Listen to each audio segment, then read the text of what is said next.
All right. Okay, welcome everyone to week 10 of our Algor-WIN business coaching. Super excited. I can't believe that we're just about complete with the program, although we have 2 more weeks of really good content. So make sure you show up for the last 2 weeks because we have some really good tips and strategies for executing on the growth system. So one of the big pieces that we're going to concentrate on today is, I always say that this system is gold. If you actually just work the system, you will get to 30 transactions a year. Does that mean that every single real estate agent who does this program and works the system gets to 30 transaction per year? The answer is no. And some of that has to do with some of the roadblocks that we talk about within the Algor-WIN book. There's all kinds of little roadblocks that can prevent you from completing the tasks.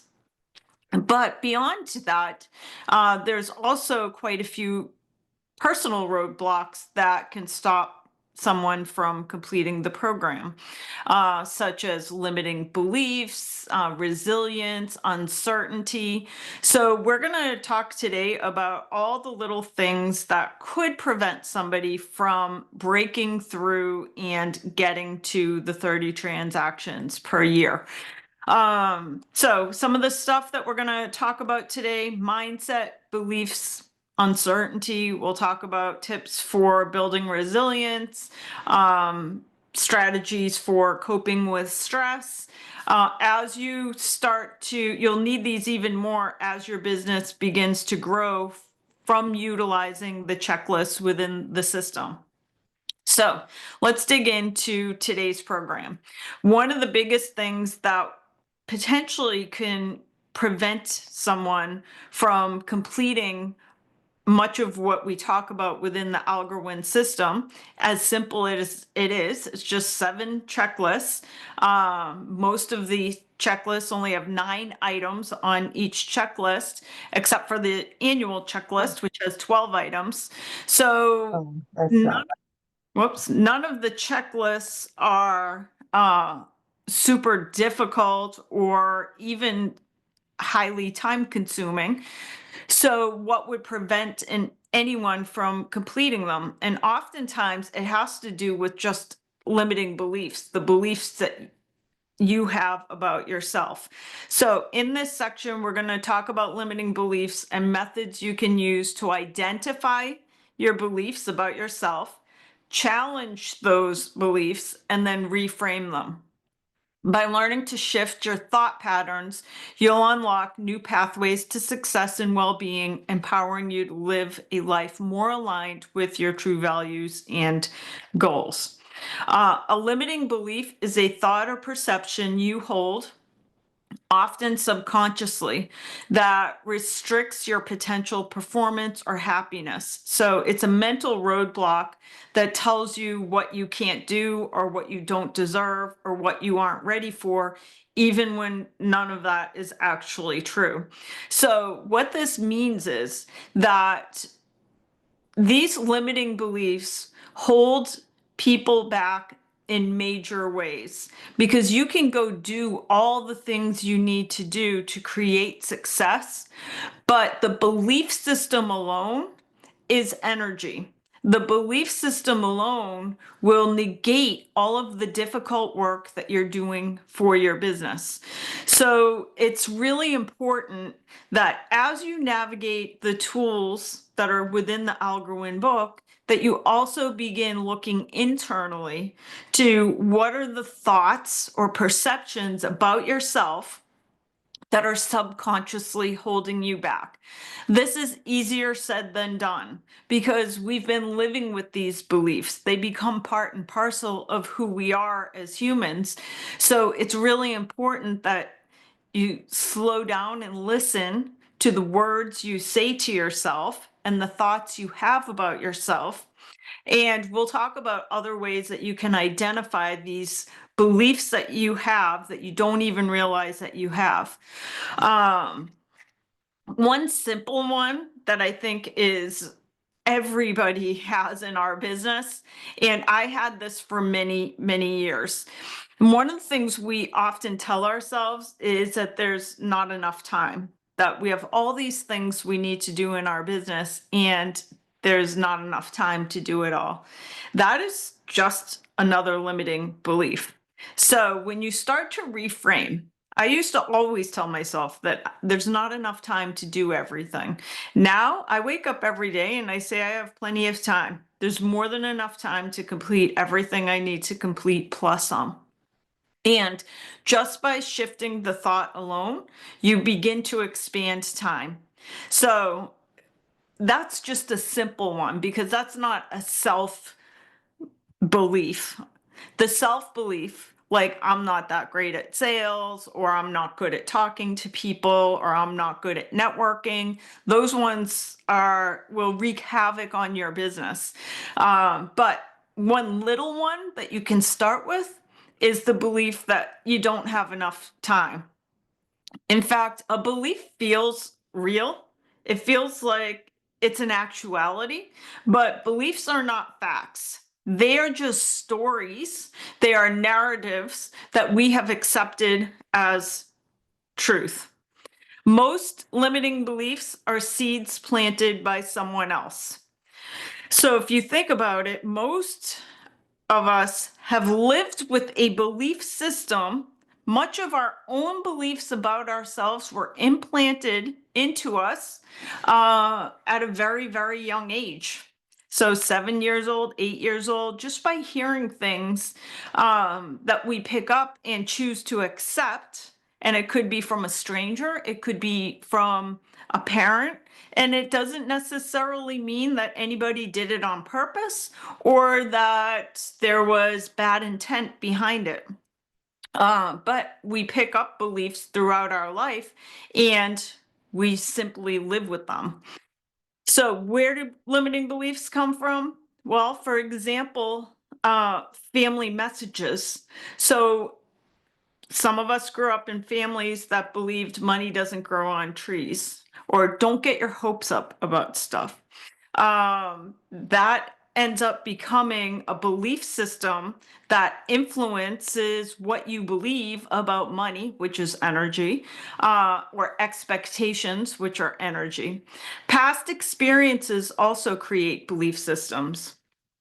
So, for example, a failure that you may have had at one point, and it could have been 20 years ago or 30 years ago, a failure that you've had in the past could create a belief system that you're not good at something.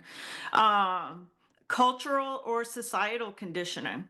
So, what we're taught about success or gender roles or work ethic. Fear of judgment or rejection can create a limiting belief. So, most people, we have a need to want to stay safe and fit in and not rock the boat. So, we can create belief systems that don't serve us simply because we fear judgment or rejection.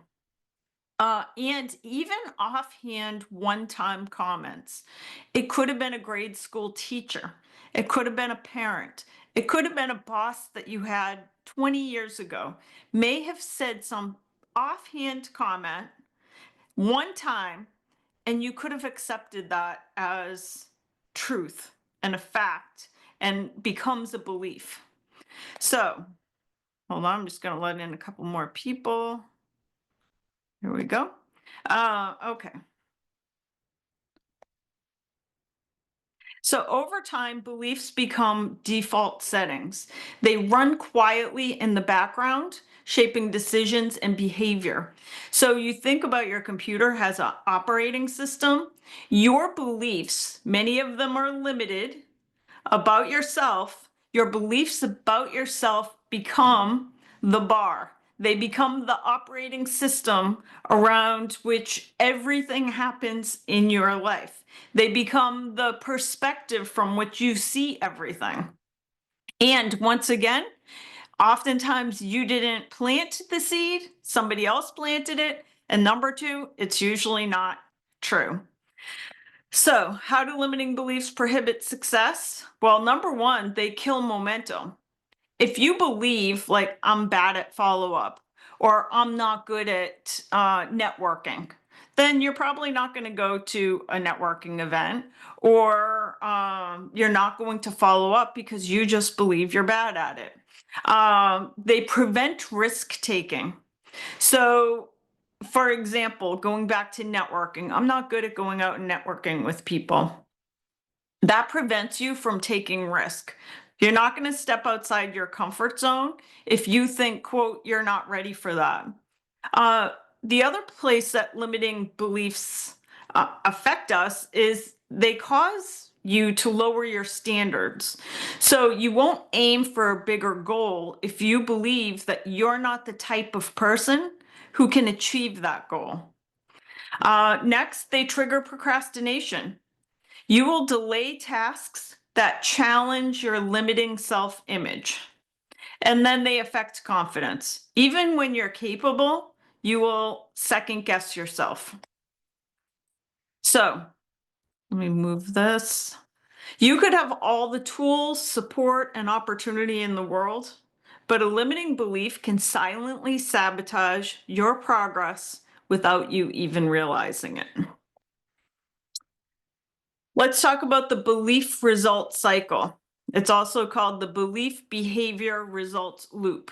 It is a concept that shows exactly how your thoughts create your reality. It's especially important when understanding how limiting beliefs quietly sabotage your success. So here's how that loop works.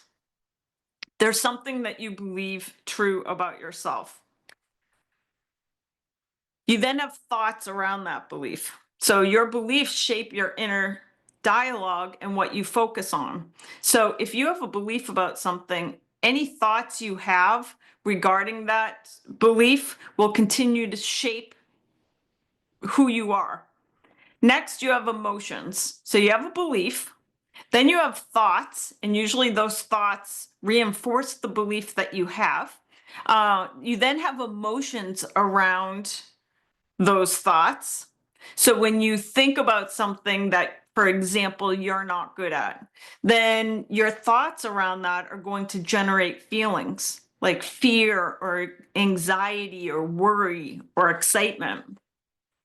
And then you're going to take action. So your emotions influence what you do or what you don't do. And then once you take action or don't take action, your actions or inactions produce outcomes in your life and business. And then the results you get end up reinforcing the original belief, and the cycle continues.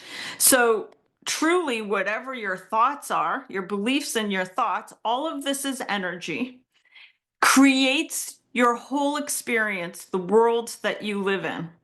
The problem is that limiting beliefs start the entire cycle on a really bad foot.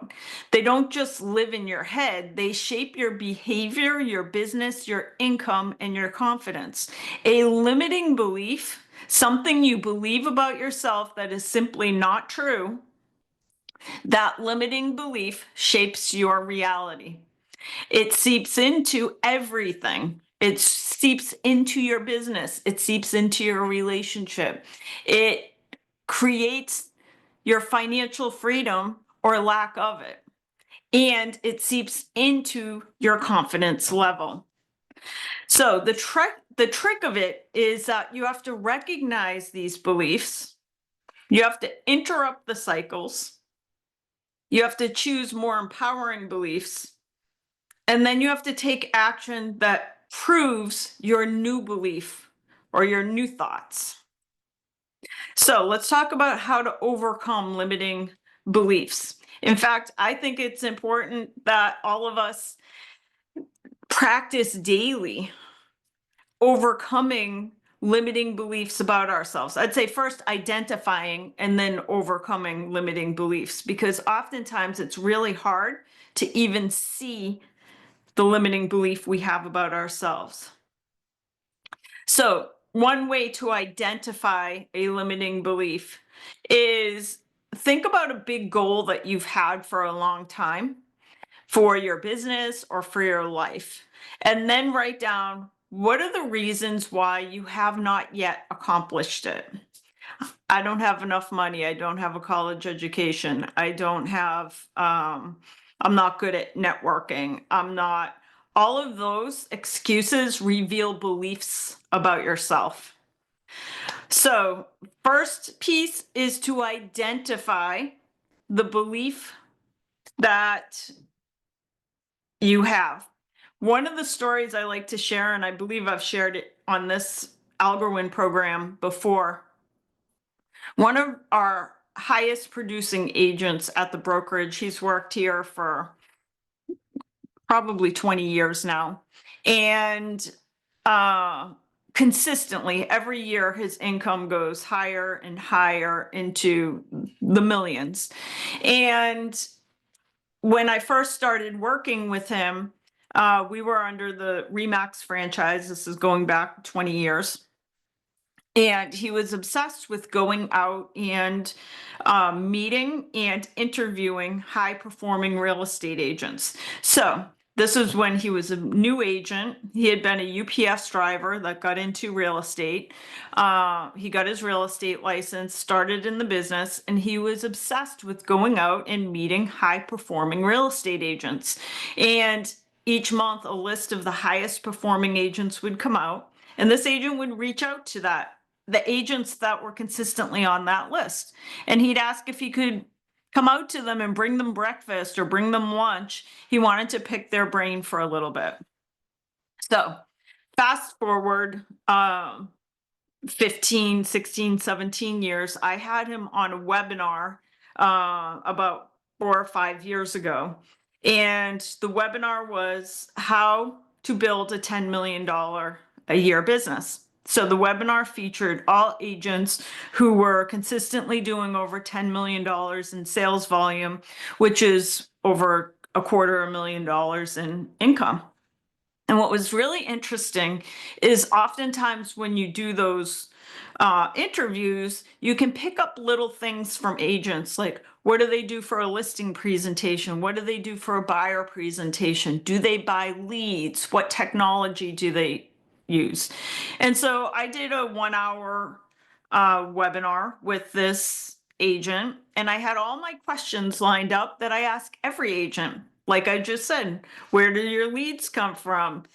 So I first asked him, do you do a business plan every year? He said, no, I don't do a business plan. Okay, what do you do for mailings? How do you stay in touch with your past customers? He said, I don't stay in touch. They stay in touch with me. I said, okay, what about marketing? How do you market yourself? I don't really market myself, he said. And it was really interesting to me because for 1 hour, I asked all these questions, and he had no one thing that you could point to and for a real estate agent to say, oh my God, that's really cool. I need to go sign up for this product or this service. There was none of it. And so I chewed on that for a very long time. I'm like, that's so interesting because he is a very high performing real estate agent. And yet he doesn't do a lot of the things we say that you should be doing as a real estate agent, like building a database, mailing, doing keep in touch campaigns. And one day it occurred to me that one of the pieces that adds to his success as a high performing real estate agent goes back to all those interviews he did with high performing real estate agents 20 years ago. Because what was interesting is every time he'd go out, so at the time he was a real estate agent, probably making $40,000 a year selling houses. And he was out interviewing people who were making $500,000 a year selling real estate. And what was interesting is he'd always come back from the meetings and he would say, you know what, if they can do it, I could do it. I had a great meeting with so-and-so. If they can do it, I can do it. And I believe that that mindset alone is more powerful than all the tools that you can engage in real estate. This is a really important concept because I said earlier that there are agents that will go do all of the things we talk about, like all the systems that we've built out through the Algor-WIN system. And some agents will do 100% and not have great results. That is because their energy and their belief system. On the other hand, it is possible to not be so great at all of the tools and the systems, but you have such good energy and such strong belief systems in yourself that none of the other stuff will have a massive impact in your business if you don't do it. So this one agent, I believe, even though we went through a 1 hour class and there was really nothing that agents could pick from to say, that's amazing, I can go take that into my business. What I realized is what makes that agent so successful is that he went and did literally probably 150 interviews of high performing real estate agents. And he believed at his core, even when his surroundings and his environment told him otherwise, because he was not a massive producer at the time. I believe that his success was 100% in that core belief that if they can do it, I can do it. Many people do not have such belief systems instilled in them. Oftentimes, when we see other super highly successful people, humans tend to make excuses for themselves. And they say, well, they can do it because they have XYZ. I don't have XYZ, so I can't expect that of myself. That's how most of us are wired. This particular agent who I just shared about, he was wired a little bit different. He truly believed at his core that if that person could be so successful in real estate, 100%, no questions asked, he could as well. So that is the power of a belief system. So, uh, when it comes to your beliefs, one of the ways to identify is once you've identified your belief. So we just said one place to look is through the excuses that you come up with, because oftentimes the excuse that you have is will reveal the belief that you have. So once you see that you have this belief, then you have to question, why do I even believe that? And when and who planted that seed? Um, and then ask yourself, what if I simply believed something else? What if I just simply no longer believe that belief? By the way, every day we get proof of how amazing we are. We get proof that we can be and do and have anything. You guys see it through small wins in your business and your life. So it's just sadly, oftentimes we kind of just skip through it or ignore it. Hold on, my screen is frozen. I'm going to reshare that. Um, there we go. Hold on. It went way back in my presentation. There we go. So question, when you identify a belief that you have, then it's important to ask, who planted that belief there, or why do I believe that?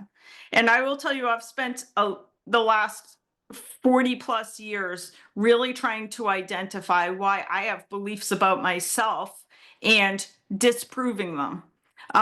And planting new seeds. So identifying when there is a limiting belief, then saying, okay, what if I just simply chose to believe something else? What would the life look like? And then flip the script. So instead of saying, hey, follow up is a challenge for me, or networking events are a challenge for me, you say, I'm really good at networking. I'm going to go out and network with people, or I'm really good at follow up. So when you identify a belief that does not serve you, it's important that you become the belief breaker, that you prove your own beliefs wrong. and then make that a lifelong habit. Root out every single belief that does not serve you and prove them all wrong. I mentioned I've spent the last 40 plus years proving all my beliefs wrong. I ended up going to law school to prove my own belief wrong because I grew up a terrible student who barely graduated high school. And I believed that I was a bad student. I believe I was not capable of learning. And by the way, a lot of that was programmed from teachers and stuff. And so I ended up finishing college, going to law school. All of it was to prove a belief wrong. Another belief that I've been working on for the last 5 years, I've always told myself that, and by the way, this came from parental programming and school programming, that some people are really good at learning languages, but other people just don't have the knack. That's just a belief I told myself, which is why I've spent the last 5 years becoming proficient in Russian, the Russian language. And now I can read and write and speak in Russian. And people say, why are you taking Russian? I don't have any, I don't network, I don't have family that's Russian or anything like that. I was doing it to prove a belief wrong, that I could become very proficient in a language, and not just any language, but a language that had a totally different Cyrillic alphabet. So the important piece to note is that if you make it a lifelong habit of identifying limiting beliefs, the world is your oyster. You can truly be and do and have everything that you want. I believe that about every single person. What prevents you from being and doing and having and creating all the things you want is your own belief systems. So when you identify one little nagging belief that doesn't serve you, go prove it wrong. Because before long, you'll realize that anything is possible. So always look for the evidence of your unlimited potential. So it doesn't have to be something monumental, but when you have a small win in your business or your life, that's the universe proving to you that you can be and do and have anything. So instead of focusing on the losses, always focus on the proof of your unlimited potential. If success is your destination, limiting beliefs are an invisible wall between you and success. So if you want to break out of a production pattern that you might have for the business, then it starts with identifying the belief systems that have you stuck in your current production pattern. The good news is you're the one that has accepted the walls that have been built, those beliefs that have been built. So you have the power to tear them down and just believe something else. The next piece I want to talk about for a few minutes, and by the way, you'll see some common themes in each of the areas we speak of today, from gratitude to growth versus fixed mindset to strategies for dealing with stress and resilience. You'll see some common themes because it all has to do with mindset and belief systems and energy. So I want to talk for a few minutes about growth versus fixed mindset. There's a wonderful book by Carol Dweck called Mindset, The New Psychology of Success. And she developed this concept. And she said people are divided into two different groups. One is a growth, people who have a growth mindset, and one, people who have a fixed mindset. And the growth versus fixed mindset is the way in which a human thinks about their abilities. And how you think about your abilities, growth versus fixed mindset, dramatically affects your outcomes in life, business, relationships, and beyond. So let's first talk about the fixed mindset. A person with a fixed mindset, and this comes down to those limiting beliefs, They think like, hey, you're born with talent or you're not. Or that some people are just good at languages, for example, and some people are not. That is a fixed mindset. Some people believe that if I fail, it just means I'm not capable of that item. Um, Somebody with a fixed mindset believes that if they have to put a lot of effort into something, then they're simply not talented. And a fixed mindset is, you'll see people with a fixed mindset avoid challenges because they just don't want to look stupid. Um, a person with fixed mindset, and by the way, you can change your mindset because in many ways I was a person with fixed mindset that uh, changed to a growth mindset. A person with a fixed mindset avoids risk, gives up easily because they don't care about putting in effort because they feel you're born that way. They plateau in their growth. They view effort as pointless, and they base their value on performance, not potential. Now let's look at growth mindset. A person with a growth mindset believes that skills are developed through effort and learning. Failure is just part of a process. Feedback will help you improve. Just when somebody gives you feedback, it's not about failure, it's about opportunity to improve. That challenges grow your capacity. And they have this mindset, well, I'm not there yet, but I'm heading there. Growth mindset empowers a person to embrace hard work and practice, to learn from their mistakes, to seek feedback and mentorship, to stay persistent through obstacles, and to continuously evolve. Growth versus fixed mindset impacts goals and success. So, as you think about these two different categories, if you are thinking to yourself, you know what, I have a little bit of fixed mindset thinking, it's not a big deal. You can shift to a growth mindset thinking. When it comes to goal setting, fixed mindset often avoid setting ambitious goals because they're afraid of failing, whereas growth mindset stretch their goals because they believe that it's not really a big deal if I don't hit the goal. I'm growing into the person that can create that goal or hit that goal. Fixed mindset, when it comes to taking action, they hesitate or they procrastinate or they quit when things get tough. Growth mindset, you lean in, you just adjust, and you keep on going.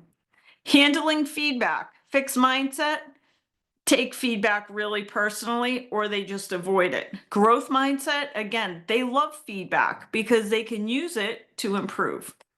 Uh, Resilience, fixed mindset, a setback feels like confirmation of inadequacy. Growth mindset, a setback is just temporary.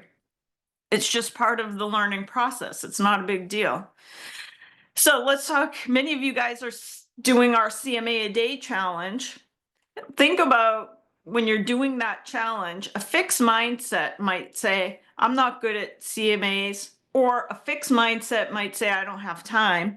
Whereas a growth mindset says, I'm learning to get faster and I can make time for things that move my business forward. So these little shifts change everything. They change your habits, your consistency, your confidence, and your results.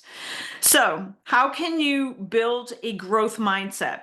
Maybe some of you, like me, are looking at these and say, hey, I kind of have that thinking a little bit. First, you add the word yet to your self talk.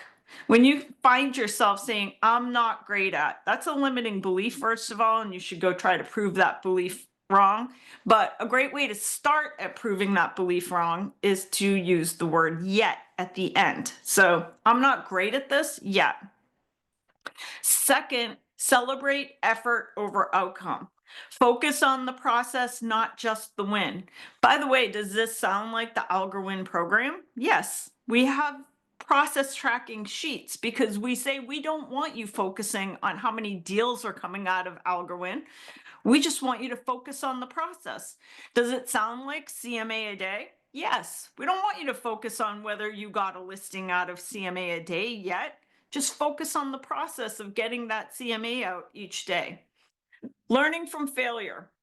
Reflect and extract the lessons from every setback. So when things don't go your way, one of the best ways to get into a growth mindset is just to say, hey, this is a great lesson for me. This is how I can lean in and do better next time.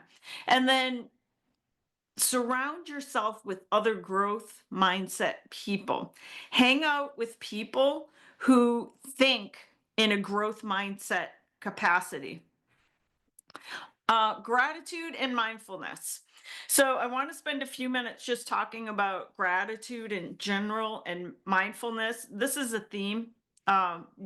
It's also built into the Algor-WIN program. As you guys know, we have part of a checklist is your 25 things that you're grateful for each week. Gratitude is not just about being thankful.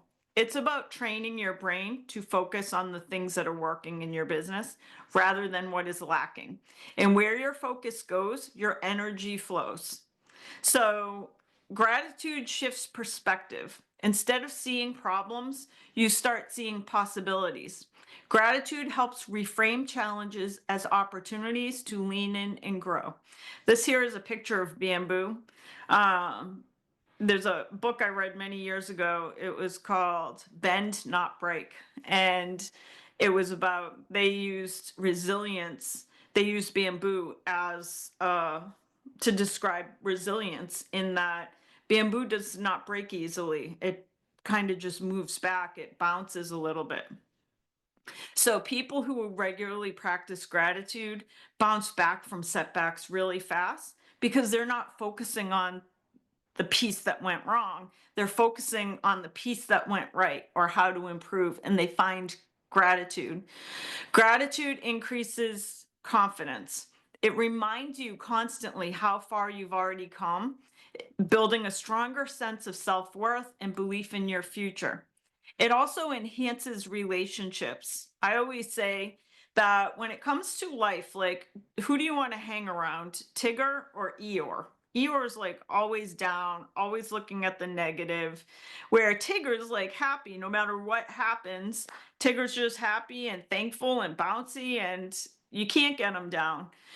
So think about that. That's energy. I mean, Eeyore and Tigger represent energy, but at the base of that is gratitude. Gratitude is a positive vibrational energy, and it attracts people.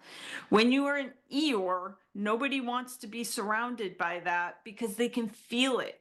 Even if they don't understand the laws of energy, they can feel it when they're around somebody that pulls from or extracts their energy.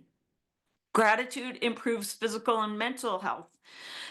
All kinds of studies show gratitude lowers stress, improves sleep, it boosts your immune function. So, a healthy, focused person is simply more capable of achieving success.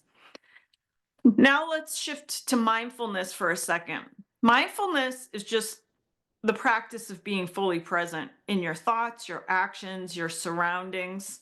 You're not always on autopilot. You're not future worrying. So when you're worrying about something, you're not in the moment. You're either worried about something in the future, or if you're regretting something, you're in the past. So you just want to be in the present. So, mindfulness improves decision making. When you're mindful, you respond thoughtfully instead of reacting. This leads to smarter, more strategic choices. Mindfulness increases focus. So, one of the things that can kill productivity is multitasking. Mindfulness brings your full attention to one task at a time, creating better results in less time. Mindfulness also reduces stress. So, stopping for a moment, pausing, breathing, taking a lunch break, taking a coffee break, all of that helps regulate emotions so you can keep calm under pressure. Calm minds make clear moves. Mindfulness also builds emotional intelligence. It increases self awareness, which leads to self-control and empathy and communication. All of these are essential for success in your business. And mindfulness helps you tune into what really matters so that your daily actions align with your goals and your values. So, gratitude and mindfulness together are a superpower. Gratitude gives you the right perspective. That is, always be grateful. No matter what is going on in life, be grateful. Mindfulness gives you the right presence. Together, they create the right conditions for success to flourish consistently and sustainably. So you're basically in a constant positive vibrational mode. Next, let's just talk for a minute about uncertainty, because uncertainty derails many real estate agents. And I, for one, I've seen it for the last 2 years. There has been a remarkable amount of uncertainty in the marketplace. There's been uncertainty around interest rates. There has been uncertainty around the markets in general with elections and stuff like that. And uncertainty will derail the careers of many real estate agents. They simply can't thrive in uncertain conditions. Now, first off, I want you to think about life is always uncertain. You're always living in uncertainty. But if you watch TV and the news, if you watch any of that, you're going to feel super uncertain, because that's what those sources want you to feel, is uncertainty. So uncertainty is the lack of clarity about what's going to happen next. So it's an in-between zone where outcomes are unknown, plans may shift, and control feels limited. Uncertainty shows up with market shifts, life transitions, a business slowdown, when we try something new, and taking risk without a guaranteed result. Uncertainty isn't inherently bad. It's actually a precondition for growth. So if there is no uncertainty, then there is no change, which means there's no growth. But of course, it's uncomfortable, because why? Our reptilian brains crave safety. Our brains crave pattern. They crave predictability. So, of course, uncertainty makes people uncomfortable. Our brains are wired for certainty and control. We want answers, we want timelines, we want guarantees. And uncertainty triggers fear, anxiety, procrastination. But the truth is, uncertainty is where all growth happens. It is the doorway between where you are right now and the next level version of yourself. So you guys have stuck through this program for 10 weeks because you are seeking a better version of you. The only way to get there is to drive through uncertainty. So let's talk about a couple of strategies for working through uncertainty. Number one, focus on what you can control. There's a lot in the world we cannot control. You can't control the market, the interest rates, or what others do. But you can control your mindset, your effort, your routines, your communication, your attitude. And by focusing on what you can control, that brings clarity and confidence to what you're doing. Next, take micro actions. Big moves feel scary in uncertain times. So don't worry about the big moves. Go small. Send the email, make the call, do one CMA, follow up with one past client. Small, consistent actions create momentum and reduce fear. Ground yourself in purpose. When everything feels up in the air, remind yourself why you're doing all this. Anchoring into your purpose brings strength. Even if I don't know how yet, I know why I'm here. Use the power of the present. Uncertainty lives in the future, But mindfulness, like we just said a minute ago, keeps you right here, right now. So do things that keep you right here, right now. Breathe, focus on the task in front of you. Spend 5 minutes just being grateful and thinking about all the things you're grateful for. You don't have to solve the whole future, just win the next 10 minutes. And then reframe uncertainty as growth. So when you feel uncertainty, ask yourself, like, who do you have the chance to become once you get through this? Because uncertainty isn't meant to be punishment, it's preparation for the next level you. Visualize the best case scenario. So oftentimes when we're dealing with uncertainty, for many people, they go to worst case scenario. That's what makes them so nervous and gives them worry, is like all these things that could go wrong. Instead, start to train your brain to focus on all the things that are possible and not just what's scary. Like, what are all the good things that could come from me doing a CMA a day? One CMA a day. Instead of focusing on what scares you about that, reaching out to somebody, or maybe somebody gets upset, maybe that you sent them a CMA, although I don't think anybody would be upset by that. But instead of focusing on what in a bad way could happen, always look at what is all the good things that could happen if I do this. And then even when things feel unclear, just keep moving. Action creates clarity. Discipline creates results. Faith creates peace. So just keep showing up. The bottom line is uncertainty is not an enemy. It's the arena where growth happens. It is where the brave play. It is where resilience is built and where the biggest breakthroughs happen. The people who succeed long term aren't the ones who avoid uncertainty.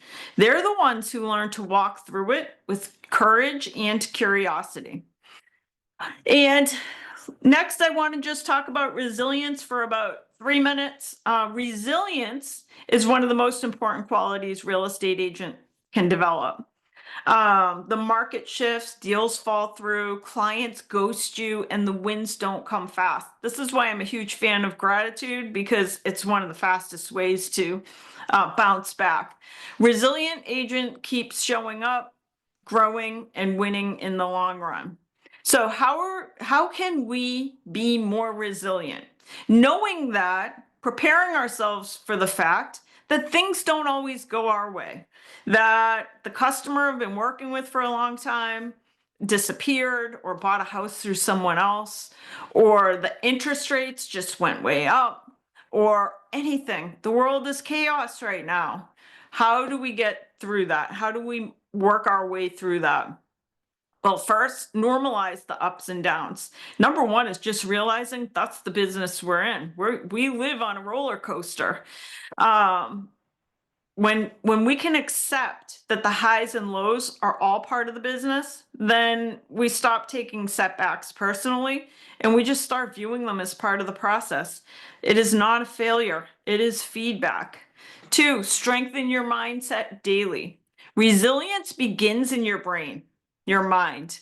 So that's why gratitude journaling works. Like when you feel like you've had a really bad day, a setback happened, sit and write down all the things you're grateful for. Mindful breathing or meditation, positive self-talk, or visualize your goals. Next, focus on what you can control. You can't control the interest rates, the buyers, the sellers, the inventory, but you can control your attitude, your follow-up, your daily actions that you take, your learning and growth. The shift from reactive to proactive gives a strong sense of agency and confidence. Next, build routines. This is one of the reasons why the Algor-WIN program works, is because routines create stability. Routines keep your mind from being occupied by bad stuff like worry, things like that. So when your schedule includes daily lead generation, follow-up, learning, and self-care, all of it built into the Algor-WIN system, it's so much easier to stay consistent even on the days that you don't feel motivated because you have a routine. Discipline will carry you when motivation won't. That is the point of the Algor-WIN program, is we're building discipline. Resilience is also about staying in learning mode. Resilient agents treat every challenge as a lesson. They say, what is this trying to teach me? How can I grow from this? What will I do differently next time? There's no such thing as failure. It's just fuel to learn how to do better on the next round. Practice emotional regulation. High emotion situations are super common in our business. You have to learn to pause before reacting. Ask yourself, is this a fact or is this just a feeling that I've created because of a narrative I have in my own head about something? Usually emotions are built off of stories we're telling ourselves. Take 3 deep breaths before you respond. The more you master your emotions, the less they will master you. And always reconnect to your why. Resilience comes from purpose. Why are you doing the work that you're doing? Who are you doing it for? Because when the day feels tough, your why can be your anchor. It can take you back to, this is why I'm willing to do this. And then always celebrate the small wins. I said constantly the universe is giving you proof of your unlimited potential, but too often we look at our losses. We take, instead of the fact you might get 3 listing appointments from the CMA a day, but you're going to focus on the one person who listed with somebody else. That's really bad energy, to focus on the one that didn't work out the way you wanted it. Instead, focus on the wins, because that is positive vibrational energy. And then expect the unexpected. Like we said, it's a roller coaster. Resilient people fuel themselves with progress, not perfection. So celebrate all the good things. Know that not everything is going to go perfect. And then last but not least, I wanted to just give you a handful of ways to deal with stress in our business, strategies for stress. Number 1, bookend your day. So start and end your day with intention and clarity and not chaos. Number 2, time block everything. Protect your time with a clear, structured schedule. 3, move your body. Walk, stretch, exercise daily to release tension. 4, use the 5-second rule. Interrupt stress with quick, decisive action. Set tech boundaries. You don't need to be available 24/7. Train the people within your sphere, your clients, to respect your time. Talk it out. Don't carry things alone. Lean on peers or mentors or coaches.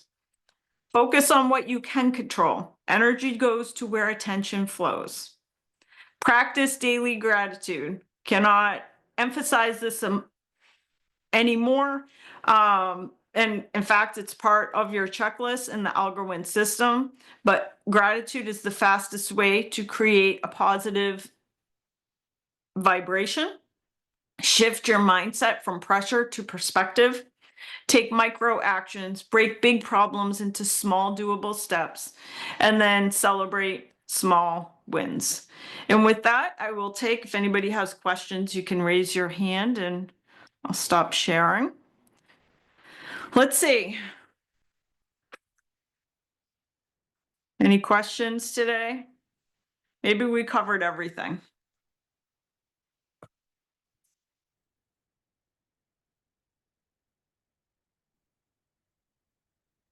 All right, I think we have everything. Well, we only have 2 more sessions left, but make sure you keep showing up because I have saved the best for last. We have lots of good stuff. And as always, I appreciate you guys showing up. We are heading into week 11 of the Algor-WIN program, and it's super inspiring to watch all the good stuff you guys are doing in your business. So thanks, everyone. Have a great day.